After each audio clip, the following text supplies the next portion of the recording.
Hello, my name is Markus Meechan, but for the people that don't know me, I go by Count Dankula online. Over 2 years ago, I decided to pay a plank on my girlfriend. She thinks her pet pug is the cutest thing on earth, and she wouldn't shut the fuck up about how cute the pug was. So I decided to turn the dog into the most horrible thing that I could think of, which was a Nazi. I taught the dog to respond to the phrase, gas the Jews, and don't, and to do a Hitler salute whenever I said Sieg Heil. I filmed the dog's antics and put it on YouTube and hoping to show it to my girlfriend and catch her completely off guard. In the video I provided clear context to what I was doing and why I was doing it. Shortly afterwards the police came to my house. Yeah. Arrested me, placed me in handcuffs, and took me outside to the waiting press, who the police had tipped off to the exact date and time of my arrest so that they could get photographs of this PR stunt.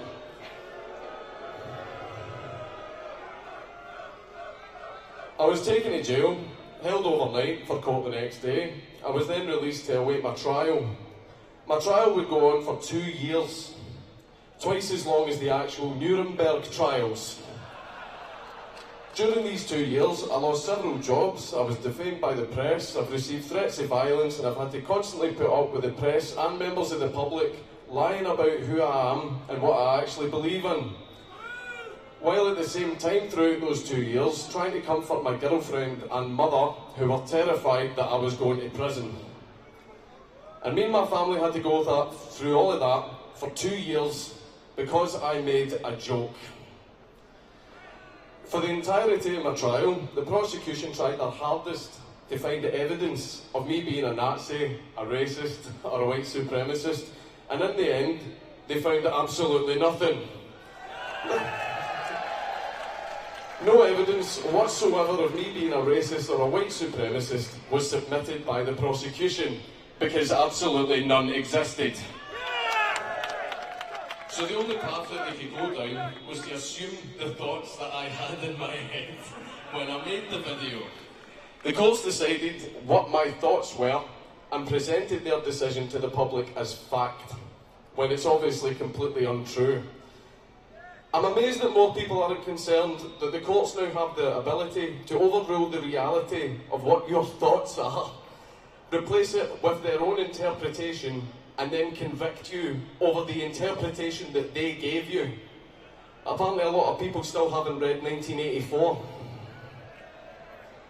I provided clear context in the video to what I was doing and why I was doing it. An explanation was given, but people didn't want to acknowledge the explanation. People instead wanted to act like the trumped-up high school English teacher examining a passage from a book trying to find the hidden message or meaning that the author was trying to get across, when there isn't one. There is no hidden message or meaning behind what I did. I wanted to play a prank on my girlfriend, and I'm a shitlord, right? That is the reality of the situation, and I see no reason why I should suffer because people have willfully chosen to ignore reality. In the aftermath of what happened, I've decided to keep fighting to protect free speech, because after seeing my mother repeatedly crying at the fact that her son could get sent to prison just because he hurt some people's feelings, that was more than enough for me. I want to make sure that what happened to me doesn't happen to anyone else.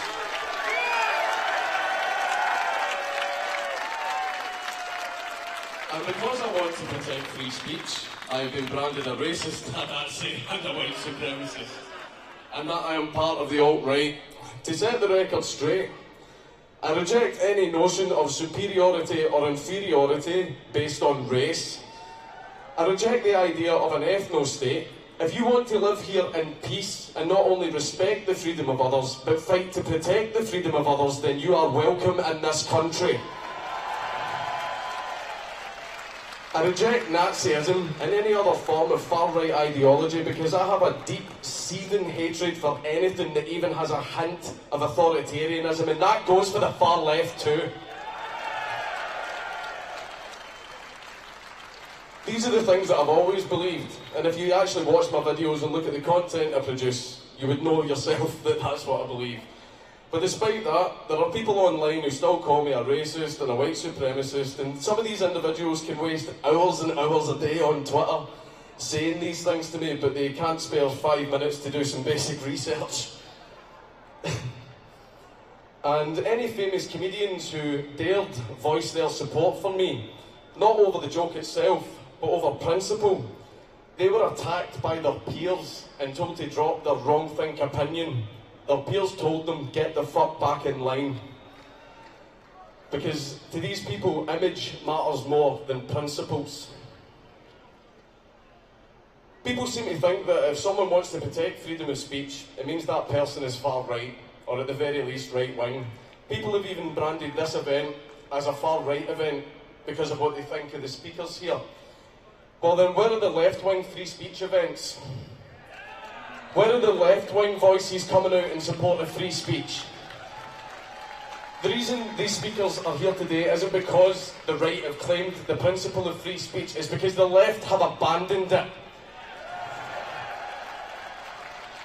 Freedom of speech is not a right-wing goal, and it's not a left-wing goal.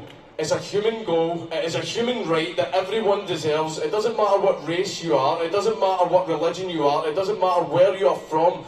It is a right that we all must protect because it belongs to all of us. Free speech isn't owned by the right, it isn't owned by the left, it isn't owned by an organisation, and it certainly isn't owned by the fucking government. It's owned by us, the citizens of the United Kingdom. And in close, I've actually got a message for Antifa that are here today. And any other far-left groups who are in favour of placing restrictions on what people can or can't say.